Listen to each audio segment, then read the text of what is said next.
ఇద్దరు కమల పిల్లలు పుట్టారు సార్. ఇక ఊకే వేరే వేరే విధంగా ఊళ్ళో మందితో చెప్పొచ్చేది సార్. ఆమె ఇట్లా నా భర్తతో నన్ను మాట్లాడినది, నన్ను చూస్తే ఓర్వదు,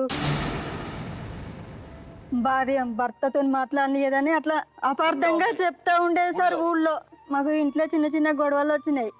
ఇట్లనే ఇక ఇట్లా గొడవ చేస్తే పండుకొనిత్తలేదు, మాట్లాడనిత్తలేదు, ఇట్లా చేస్తాను అట్లా చేస్తాను అంటే నేను అన్నా, మీరిద్దరు హైదరాబాద్ పోండి, నేను పిల్లలని స్కూల్ పంపిస్తా, పనులు చేసుకొని పిల్లల్ని చేస్తా, నేను మీరు పోయి సంపాదించుకోండి, ఇటు ఇట్లా అంటారు కదా అని పంపించేసిన సార్. పంపించేసిన 10,000 బియ్యం గట్ల వేసి పంపించేసిన సార్. ఒక ఏడాది ఉన్నారు సార్. ఏడాది ఉన్నాక ఒక రూపాయి కూడా పట్టుకురాలేదు. వచ్చారు మళ్ళా తీసుకుపోయింది సార్. ఇక ఇల్లు పట్టించుకుని లేదు, ఏది లేదు, తల్లిదండ్రులను చూసి లేదు. మా అత్త వాళ్ళు అత్తుండే సార్, ఆమెను 13 సంవత్సరాలు చదివిన నేను.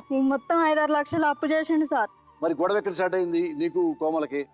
మా గొడవ అంటే ఇట్లనే మమ్మల్ని పట్టించుకుంటలేడు, మమ్మల్ని చూస్తలేడు, మమ్మల్ని జాతలేడు అని ఊళ్ళో మొత్తం చెప్పేశారు. పొయ్యి అన్నే ఉండేది, ఆయన ఇంటికి రాకుండా ఇట్లా చెప్పేది. అప్పుడు ఆమె కూడా 50,000 అప్పిప్పించిందట. అప్పిప్పించి ఈయనను కలబడు, కొట్టుడు, ఏడబడతాడా, ఇక బాగా వీళ్ళిద్దరికి గొడవలు బాగా అవుతున్నాయి సార్. అయితే అంటే ఈయన వచ్చి ఇక ఇంటికాడ కూర్చొని నేను చత్తా బత్తా ఇట్లా అట్లా అని ఏడుతాండు సార్.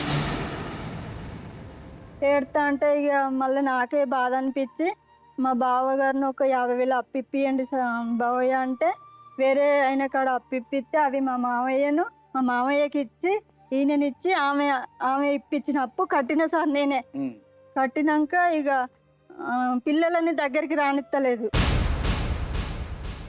నాకు ఒక పిల్లని దత్త చేయాలన్నా సార్. దత్త చేయాలంటే నేను ఇయ్యనన్నది. ఇక తర్వాత ఏమైంది, ఇవే గొడవలు. ఇప్పుడు ఆమె అక్కడే ఉంటుంది. ఆమె తొరుళ్ళకి రాయకుంటుంది సార్, ఇక్కడికి రాదు. ఈయన అక్కడికి వెళ్ళాలి, ఎక్కడికి వెళ్ళాలా? ఈయన రాకపోయేది 5-6 సంవత్సరాల దాకా నన్ను పట్టించుకోలేదు అసలే. మరి ఏంటి జీవితం ఏంటి మరి? ఇప్పుడు ఆ అమ్మాయి కోమలు ఏంటి, ఇద్దరు పిల్లల పరిస్థితి ఏంటి? ఏమో సార్ మీరే చెప్పండి. రమ్మంటున్నాం సార్, రమ్మంటున్నాం, చదువుకుంటాం, మేము ఏడుంటే ఆడు ఉండాలి, అందరం కలిసి ఇంటికి పోదాం, ముగ్గురం పని చేసుకుందాం, పిల్లలు చదివిద్దాం. మొత్తం హైదరాబాద్ లో ఉంటారు. అవును సార్, అట్టైనా ఓకే, అంతేగా. అది అక్కడైనా ఉందాం, ఇక్కడైనా ఏం లేదు, మీ ఇష్టం అని చెప్పి. ఇప్పుడు పిల్లలు పుట్టలేదని రెండో పెళ్లి చేసుకున్నాడు. అసలు ఎందుకు చేసుకుంటాడు సార్? పుట్టారని తెలుసు కదా, తెలిసినాక ఎందుకు చేసుకున్నాడు? పుట్టాడు, ఎందుకు పుట్టలే కదా, అది ఎట్లా చేపిస్తే పుట్టారు?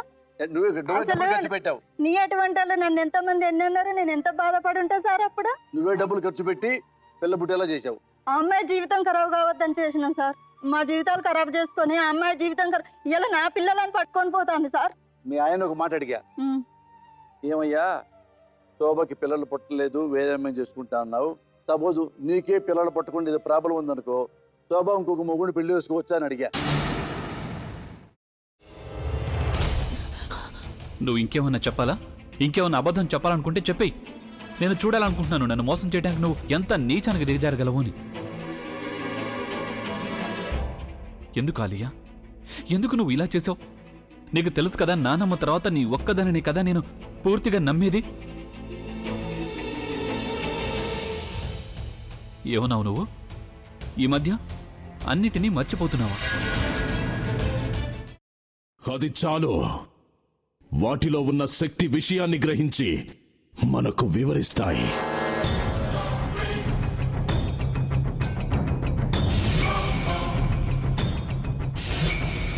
ఎవరు ఆ దండ విప్పొద్దు, గది తలుపులు తెరవద్దు.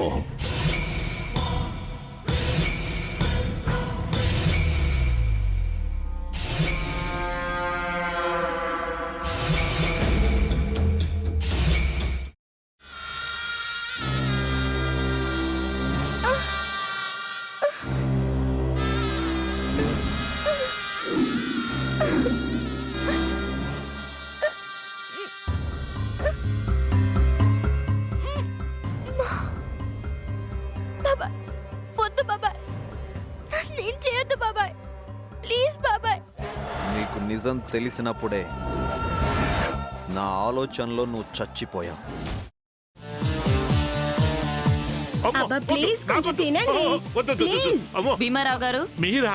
ఇగో మీరా కాదు సక్కుబాయ్. అవును, మీ పనామే లేచిపోయిందని చెప్పి కంప్లైంట్ ఇచ్చినావు కదా. రేయ్, ఆయన కంప్లైంట్ ఇచ్చింది లేచిపోయిందని కాదు, కనిపించడం లేదు అని. అచ్చా, అట్లానా? సరే మేడం. ఇడియట్. ఆ వంట మనిషి పేరేంటన్నారు? రత్తాలు మేడం. ఏం పెద్ద మంచి, నీ వంట మంచిని కూడా మేడం అని పిలుస్తావా?